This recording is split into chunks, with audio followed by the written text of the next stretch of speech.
সিয়ামকে। সিয়াম আসলে প্রথম দিকে যদি গাইতো আরও ভালো গাইতো, অ্যাবসেন্ট থাকার কারণে ও একটু নার্ভাস হয়ে গিয়েছে।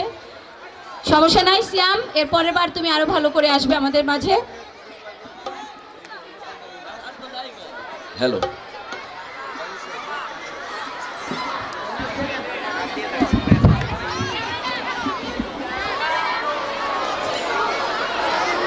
কেমন লাগছে আপনাদের গানগুলো শুনে?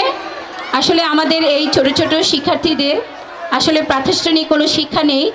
ওরা আসলে নিজেরাই টেলিভিশন দেখে গান শিখে নিজেরাই একটু প্র্যাকটিস করেছে বাসায়, তারপর ওরা এসেছে। তারপরে যতটুকু গাইতে পেরেছে সাহসের সাথে ওদেরকে আসলে অনেকটা ধন্যবাদ জানাই এত সুন্দর গাওয়ার জন্য। এখন আমরা একটা ছোট্ট নাটক দেখে নিব। আমরা কি সবাই একটা ছোট্ট নাটক দেখতে চাই?